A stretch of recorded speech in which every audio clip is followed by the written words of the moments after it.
Hello everyone. So Apple just announced their 15th major release of iOS, iOS 15, at their annual WWDC event around a week ago. And now I already have the very first developer beta version installed on my iPhone. Today, I'm going to be demonstrating and previewing the new features and changes Apple has added and made in this new release of iOS. And I'm sorry that this video is so late since I said it will come out very soon in my last video. And that's because my family is moving, so I have to sit in the car for 4 hours a day to look at new houses. So sorry for the delay. But anyways, let's get right into the comparison and demo. And in this video, I'm going to be covering 15 new features and changes in iOS 15 that are not present in iOS 14. Since 15. And 10 of them are new features that are major, which means that Apple has mentioned in their event or on their website, or you've probably already discovered when playing around with the OS. But I'm also going to be mentioning 5 minor changes and features that Apple has never mentioned on their website, nor in the event, but I have dug through the UI thoroughly and found. So let's just get straight into it.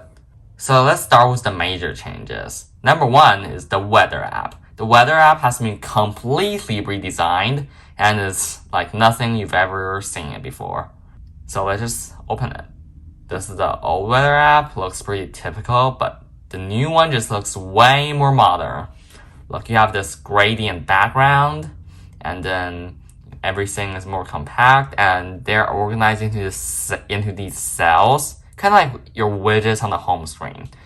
So you can see you first have an excessive heat watch, like flood or storm watches or something is on the top. And then you have these nice little cells here and a more visual temperature chart. You can see right now is fairly cool and then it's going to get very, very hot. So you can just see it more straightforwardly. And then for all the other information, which are previously grouped in this view, like this grid view, is now combined into this cell view. So you can see, they're just almost exactly like widgets. They're organized into these little nice cells. And you can, everything just more visual. Like you can see where the sun is, and then you can see where the wind is blowing. So everything just more visual and more modern compared to this old view. You also have a map here. So this is a temperature map. Apple probably got these information from Dark Sky, which they just bought a year ago. You can see where on the sea is cooler and on land is hotter. In the Death Valley Desert is even hotter. You can also see precipitation, which right now there is none. And you can even scrub through it. Just like on apps like My Radar or Dark Sky, you can scrub through it. And you can also see the air quality. So you can see that in downtown LA, air quality is not so good on the streets. And in the residential areas, you can see the AQI is better. So greener means better and yellower or redder means worse. So you can see it's like very, very visual. I like it. You can click on done and you can also access the map in the bottom left corner if you like to.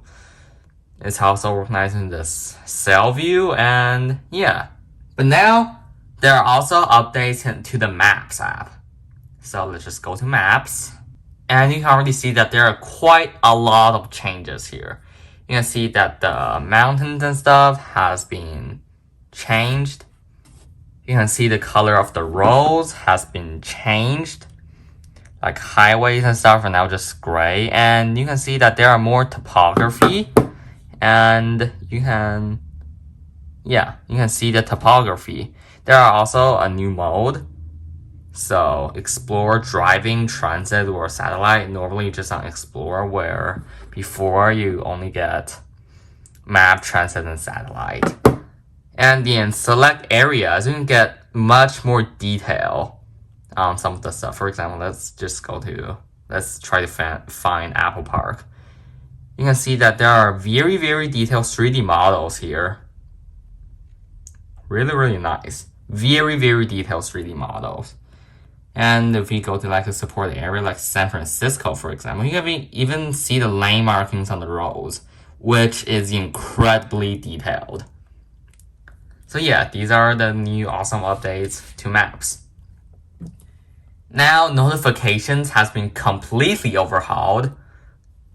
So let's get our notification center here, and you can see that at number 1, we have our evening summary. So I'm going to see all of these non-urgent notifications are organized in this nice little cell. And then you can see all of the notifications are changed. Like there are bigger app icons and they're more compact, which is nice.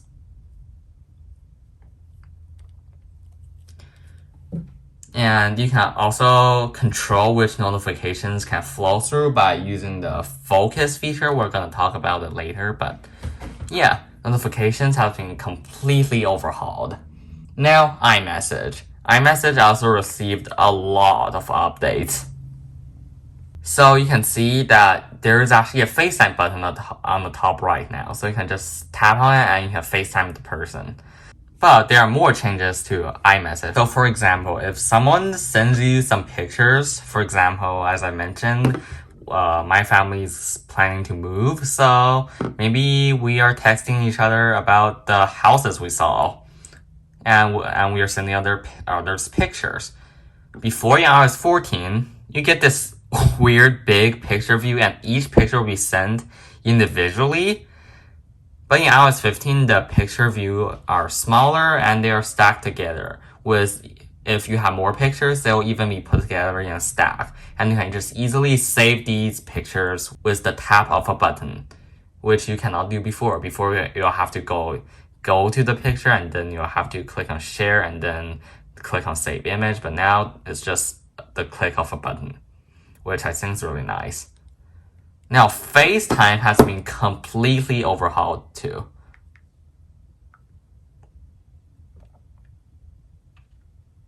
So now you can see it's completely different. Let's go to iOS 14. You can see on iOS 14, you just get this blurry view, but on iOS 15, you can actually create a FaceTime link. And you can even schedule a new FaceTime if you want to. Even if you're an Android user, you can still join the call because you can still use the link to join the FaceTime call on your web browser. In the FaceTime call, there's also a new grid view and unmuting and muting, which makes it a lot like Zoom, I think. But yeah, FaceTime has been completely overhauled too. And now Android and PC users can join the party too. There's also new Share Play, which you can share your music or TV shows directly with every participant in the FaceTime call and screen sharing. So you can help people that are not so techy out. And I think that is very, very nice. Now, focus. So before, just do not disturb. But in focus, you can see that you can just turn on the regular do not disturb, or you can have sleep mode, personal mode, or work mode. So you can choose which kind of calls and which messages and notifications can come through, and even set custom home screens, which is very nice. So I can just maybe click on work or studying or editing. Yeah, you can create custom ones too. And then you can just make all the social media apps disappear and block social media notifications or something. Now, Safari has been completely overhauled. So let's first start with the start page. So in the start page is now a lot like the Mac. You can see they're shared with you, which are websites that are shared with me and messages. You can see our privacy report and reading list and my favorites.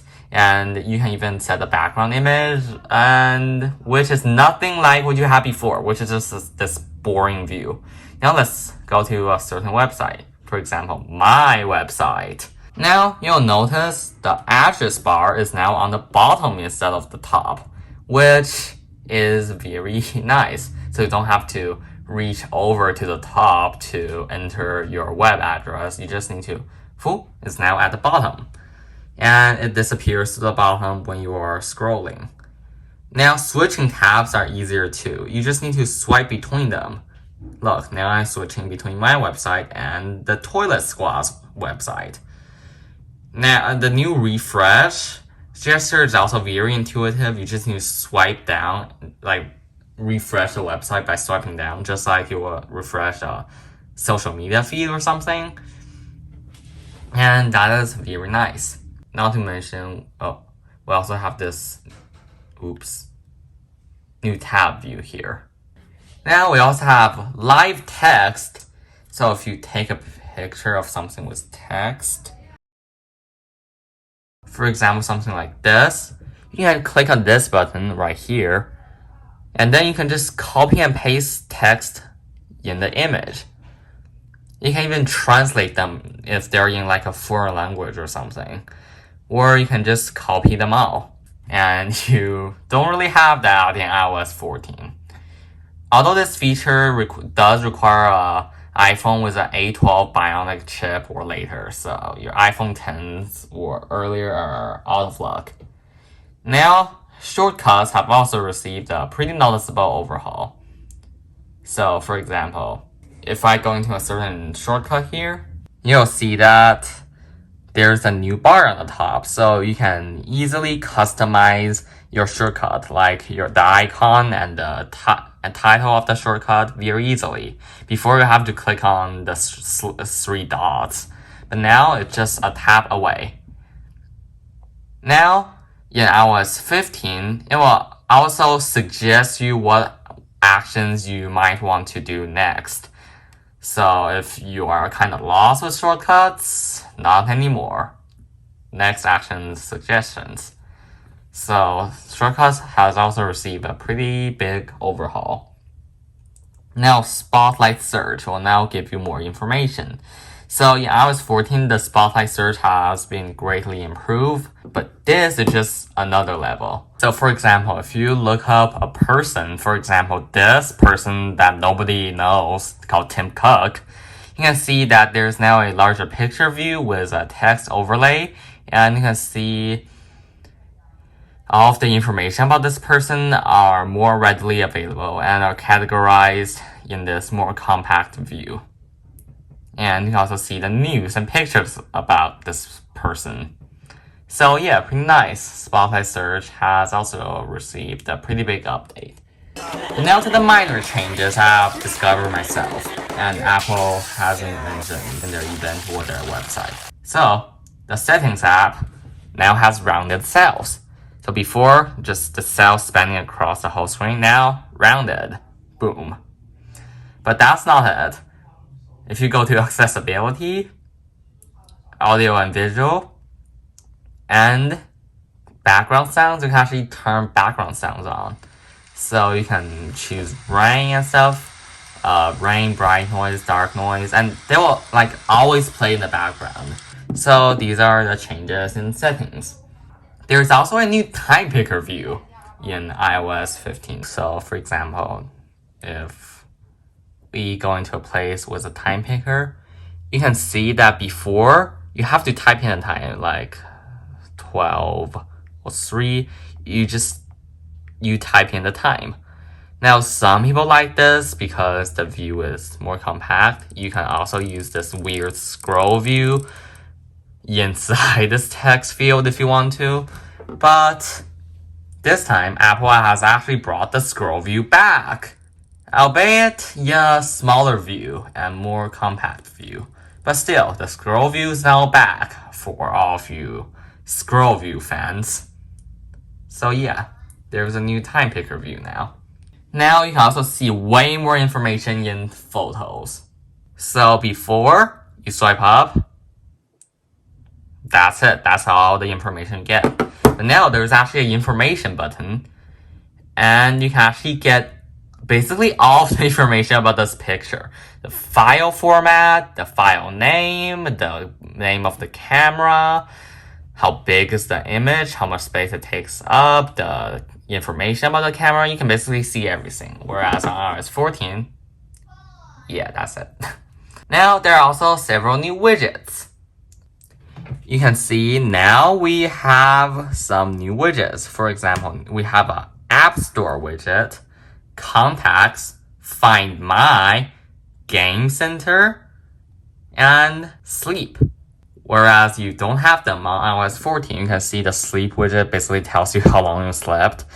There's also a new view when you're editing stacks. So, for example, this is a stack I have on my home screen, and the view has been completely, and by completely I mean completely, overhauled. So now I have this very intuitive and very nice scroll view, and you can turn on Smart Rotate like this instead of with the old arrangement thing. And you can even have widget suggestions, which they will automatically add widgets they think you'll like. It has not been very helpful for me, but if you want to turn it on, you can. You can also rearrange home screen pages now. So before, you can just choose if you like to show the home screen. If you were not like this, that's all the customization you get. But now, you can actually arrange them around, just like on Android phones. So these are all of the features Apple has introduced in iOS 15. Major and minor. Of course, there are still many more that I probably have missed, but these are all that I'm aware of. So, thank you guys for watching. Make sure to like and subscribe. And I'll see you guys very soon with some WatchOS content. Bye!